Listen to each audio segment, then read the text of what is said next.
meskipun mereka ini membaca ayat-ayat kauniyah, yaitu tanda-tanda kebesaran Allah di alam semesta. Jadi belajar itu bukan hanya untuk menjaga karir, tapi juga cara untuk mendekatkan diri kepada Allah.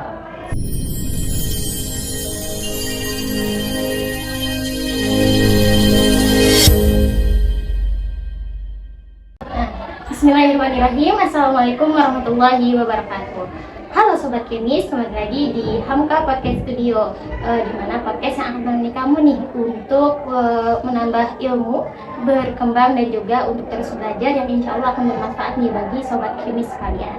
Di sini saya Siti Nurina Hakim sebagai host yang akan menemani kalian untuk berjalannya podcast pada episode spesial kali ini. Di mana pada episode spesial kali ini tuh kita akan menyelami jejak para ilmuwan muslim yang telah bekerja keras untuk mengembangkan teknologi dan juga sains yang jauh sebelum dunia mengenal nama-nama ilmuwan besar muslim, nama-nama ilmuwan yang dari barat.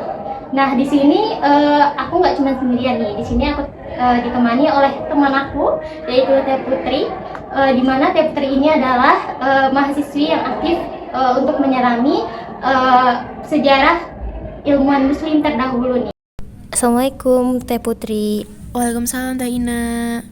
Gimana nih Teh kabarnya? Alhamdulillah baik banget nih, senang juga bisa berbagi ilmu di sini pada hari ini. Masya Allah, udah semangat banget nih Teh. Sebelumnya aku tuh pengen nanya nih Teh, kan ini tentang ilmuwan muslim ya. Nah itu tuh mungkin banyak gitu Teh, dari pandangan kita semua, terutama anak remaja, masih memiliki pikiran bahwasannya sains dan juga Islam itu tuh memiliki jalan masing-masing, memiliki jalan yang berbeda-beda. Nah tapi kalau kita ulik-ulik lagi nih sejarahnya, itu tuh ternyata malah sebaliknya gitu Teh. Betul gak sih Teh?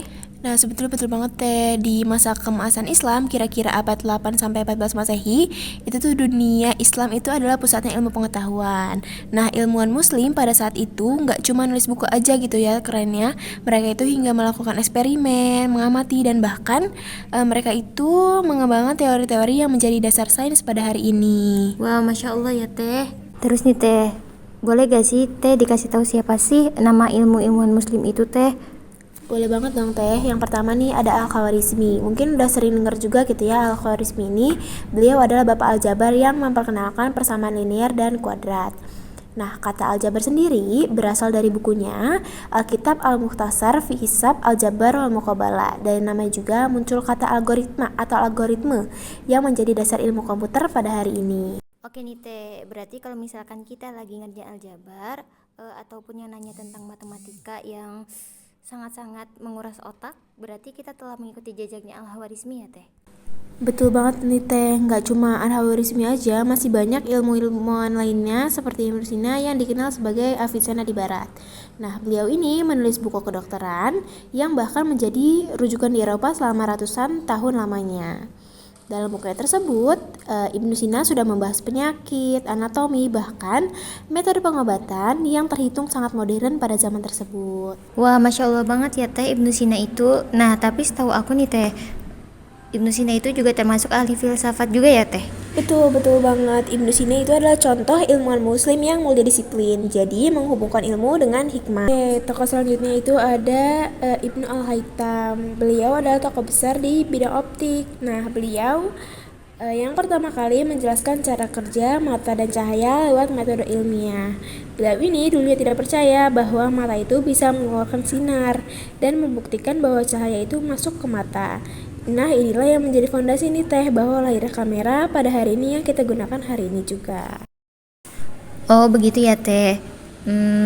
Terus ya Teh, berarti kalau misalkan dari teori itu, jadi sains-sains terdahulu itu timbul bukan hanya kayak ini ada ini nih, tapi ternyata ada juga eksperimen-eksperimen yang telah dilakukan sebelumnya oleh ilmuwan muslim. Iya betul banget Teh, ilmuwan muslim ini sangat menghargai observasi dan juga percobaan.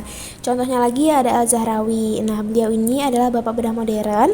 Jadi beliau menggambar lebih dari 200 alat bedah dalam bukunya Al-Tasrif. Dan bahkan teknik-teknik operasi ini masih digunakan hingga saat ini. Masya Allah berarti ya Teh, ilmuwan muslim dulu tuh sebenarnya Masya Allah ya Betul Teh. banget, Teh. Nah tapi pada zaman sekarang ini khususnya para anak muda gitu ya, itu tuh jarang gitu mengenal nama Ibnu Sina lah, Al-Khawarizmi lah, tapi malah kenalnya tuh Albert Einstein ataupun Isaac Newton gitu loh teh. Nah itu tuh kira-kira kenapa sih teh? Kenapa bisa ilmuwan-ilmuwan muslim kita itu malah kalah bersaing gitu sama ilmuwan-ilmuwan dari barat ini? Karena narasi sejarah itu selama berabad-abad itu lebih menonjolkan tokoh dari barat gitu. Padahal ilmuwan barat itu juga pun belajar dari karya-karya ilmuwan muslim yang diterjemahkan di Andalusia. Nah makanya kita sebagai muslim ini mempunyai tanggung jawab untuk mengenal dan menghidupkan kembali semangat tersebut teh. Wah berarti sebenarnya anak muda zaman sekarang itu harusnya tuh banyak-banyak literasi ya. Iya betul, literasi itu penting banget teh. Dan berarti untuk semangat belajar itu termasuk juga ya teh dalam beribadah gitu ya teh. Betul, ilmuwan muslim pada zaman dulu tuh melihat ilmu sebagai bentuk tafakur. Mereka ini membaca ayat-ayat kauniyah, yaitu tanda-tanda kebesaran Allah di alam semesta. Jadi belajar itu bukan hanya untuk menjamin karir, tapi juga untuk cara mendekatkan diri kepada Allah. Masya Allah nih teh, keren banget nih teh ilmu dari teh Putri ini teh. Nah terakhir ya teh, ada nggak nih pesan-pesan untuk pendengar bagi podcast Hamka ini teh? Jadi kalian sebagai pelajar ataupun mahasiswa jangan pernah meremehkan potensi diri. Nah, ilmuwan muslim itu berkarya bukan karena fasilitas, tapi semangat mencari kebenaran dan memberi manfaat untuk sama. Kita juga bisa jadi penerus mereka kalau kita mulai dari sekarang nih, belajar dengan bersungguh-sungguh dan menjadikan ilmu sebagai jalan untuk beribadah. Wah, Masya Allah teh, makasih banget loh teh atas ilmu yang telah diberikan teh. Itu tuh sangat membuka mindset gitu, terutama bagi aku nih teh. Dan semoga juga obrolan kita pada episode kali ini itu juga menambah wawasan gitu bagi para pendengar Hamka Podcast Studio ya terutama. Makasih juga ya Teh Ina dan tim podcast udah mengundang aku pada episode kali ini. Semoga ilmunya juga bermanfaat. Oke Sobat Himis, cukup sekian ya episode kali ini tentang menjelajahi samudra ilmu.